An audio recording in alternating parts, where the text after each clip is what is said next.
Hi kids, welcome to Terry on Tuesday, coming to you here from the study workroom man cave, whatever you want to call it. This is the first video after Christmas and also the last video of 2021. It is 2021, isn't it? Yeah. Like many of you who've all lost track of what year it is. Okay, so it's kind of going to be a summing up of the year, not too extensively because my memory's crap, and these last 2 years have kind of blended into one, what with all the situations. But let's go through it. So the biggest thing is Offworld. This year, slow progress as always with Offworld, but a decent end to the year when on the 18th of December I finally completed the sound mix for the film in a studio in Cardiff with my friend Lennis. So big thanks to him for that. That means all that needs to be done now is I hand the sound mix, etc., on the hard drive over to Danny. She does the export, and I get back to work on the behind the scenes documentary edit and those kind of things whenever I get the time. And that's basically all the stuff we need to get compiled together to send off to the US distributors. So that's what we really wanted this year, was to actually have Offworld at a state where we're pretty much done and dusted with it and just need to send it away. Also, in other news, Bloody Students. Bloody Students came into being this year.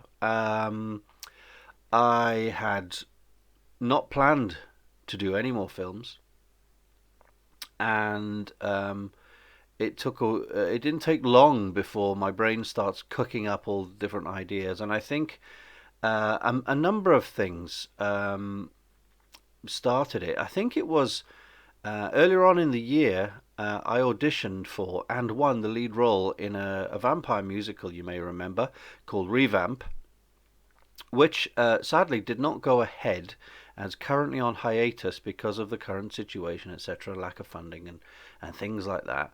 But it kind of reminded me how much fun, sort of the fun side of horror is, which led me to things like Shaun of the Dead and Hammer movies, and it just kind of made, I think it started the old creative juices bubbling, and I thought, wouldn't it be nice to do something in slightly in the horror side of things as opposed to sci-fi?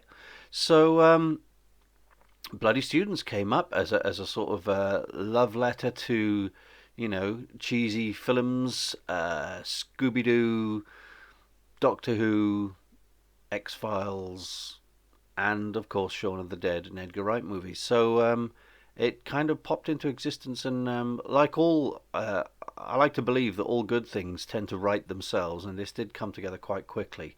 Currently, we're at the fundraising stage.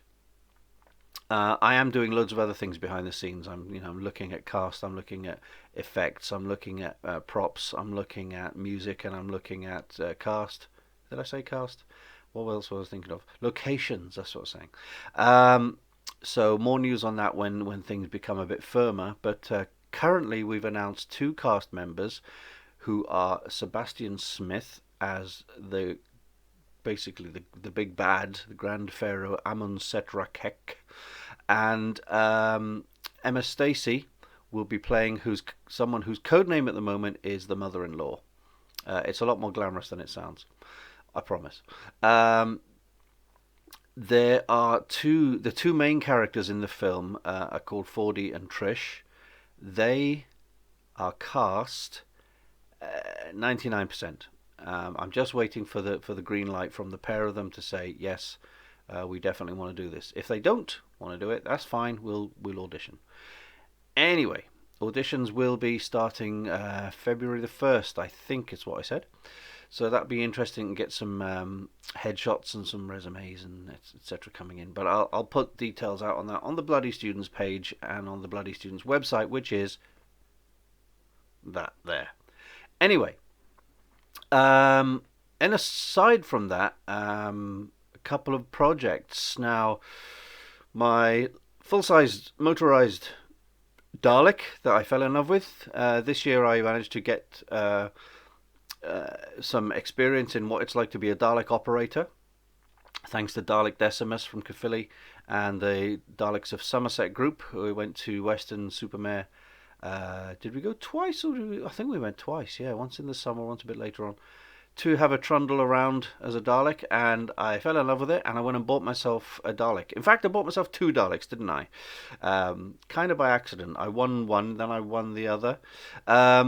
Anyway, passed the one Dalek on to my friend Steve, who's currently making his, and I started making mine until Bloody Students came along, and I thought, what should I be focusing on? And the answer to that, of course, was not Bloody Students. The answer to that, of course, is Marvin. Remember Marvin? Yes. The Tattoo Con next year is going ahead, as far as we know. And I need to have Marvin ready because I'm hosting, as usual, and I will be spending as much time inside Marvin and entertaining the people as possible. There is still work to be done on Marvin. I admit I haven't done very much on him recently at all. In fact, Steve, who has taken the Dalek from me, the second Dalek from me, has done more work on Marvin than I have. He's been helping me sand and prime and finish off body parts. And I need to get on with the main torso and arms and that kind of thing. So that's going ahead, and because of that, I decided I should basically knock the Dalek idea on the head. Don't get me wrong, I've always wanted a Dalek since I was about 9 years old, when I saw my first Dalek in London as a kid on a school trip. But a Dalek is one of those things that I can get back to or pick up in various states of construction later on in the year. But right now, I think it's best if I drop that idea. So I've managed to sell it. I say that. Hopefully the guy is still interested and he's going to pick it up next week or next year, depending on how you look at it. And the money that I make from the Dalek will either go into the budget of Bloody Students or it will go into the budget of keeping the lights on around here, because January is an awful time. Anything coming up to Christmas is a terrible time for self-employed people because no work comes in. So somehow you've got to pay the rent still, right? Anyway, so the Dalek's gone. The one thing that I did want to do when I first moved into this house, because I have a large garden, I used to have a full-size police box. Again, complete flight of fantasy, but I'm going to go ahead with this. I do have most of the materials ready to go. I don't have the roof planned out, which is probably a good idea. But I do have the four sides and the base pretty much ready to go and a few other things. So I will make that. That will be just a sort of very slow hobby of mine. And you can watch that come together when and wherever I start doing it. But Marvin is my main thing. I've got to get Marvin done, and obviously Bloody Students. Briefly going back to Bloody Students, the fundraising is still ongoing. We're now up to, I think it's 5,205, something like that. I admit that most of that budget is my money. I do have to be careful, obviously, like I said. I can't put every spare penny into Bloody Students because otherwise I don't pay the rent. So I've got to keep some back for rent and food and things like that. I'd like to thank many people who this Christmas decided to give me giant boxes of food. I am currently in a state of constant fullness, and thanks, because that's not going to help with the weight loss. But at least it'll save me a lot of money on expensive shopping trips. Talking of weight loss, you may have remembered earlier on in the year, I have done a bit of work on getting the things together for a Batman outfit, a Michael Keaton era 1992 Batman Returns Batman suit. I currently have the cowl, I currently have the chest, I have some boots, and I have the belt. I do need to get other bits. I need a cape, I need gloves, I need an undersuit, I need a symbol, bat symbol. because 2022 is the 30th anniversary of Batman Returns, and I was hoping to go to Finland to do a photo shoot with my Finnish friends out there.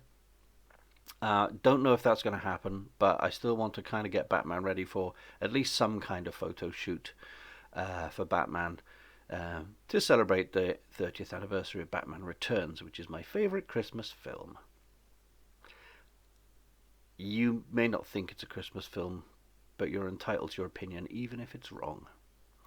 Talking of 30th anniversaries, not 2022, but 2023 marks the 30th anniversary of my band, Best Shot, who were they were originally known as Best Shot MCs. Then when we got the record deal, it was Best Shot Posse. Hang on.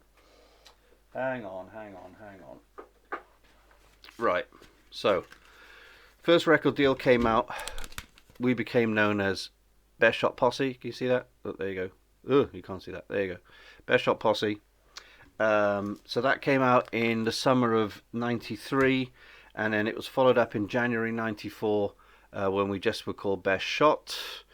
Ooh, ring lights. And our song was called United Colors.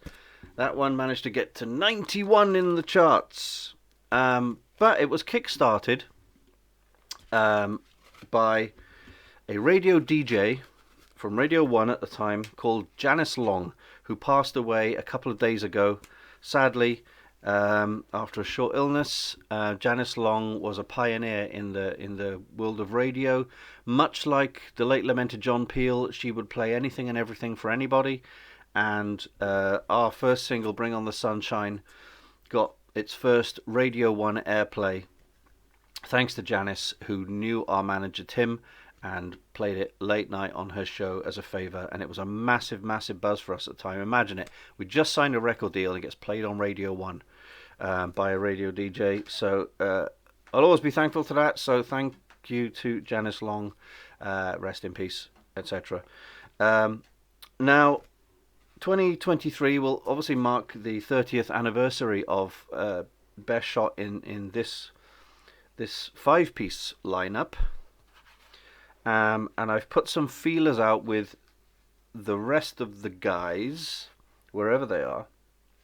I'm wondering if we should actually have a go at putting together some kind of new rap tune, just to kind of mark the 30-year thing.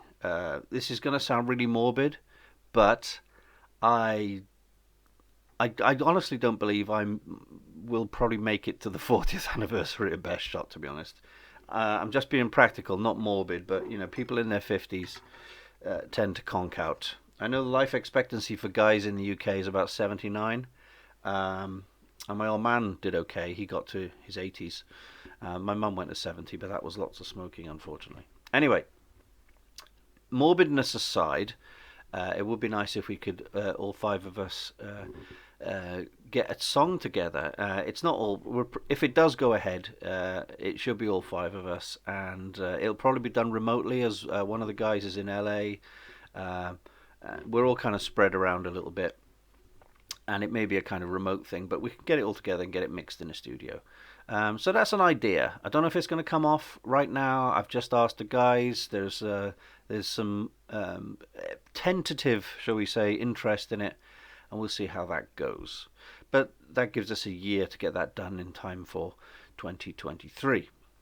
That's about it, basically, for this year.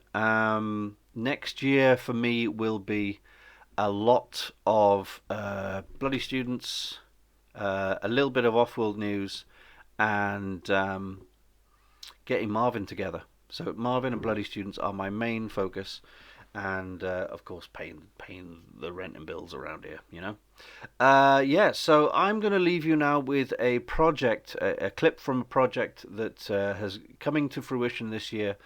It was something that my mate Andy Glazebrook pointed out to me via Instagram. It's called A Tiny Art Experiment. It's hosted by a guy called Jordan, also known as Euler's Workshop on Instagram, and he's a scale model maker. He's decided to do this project where people all around the world would send in one, I think it's 18th scale, so to fit the Star Wars figures, the little mini Star Wars figures, buildings and robots and all sorts of things that you'd find on a Star Wars planet, such as Tatooine.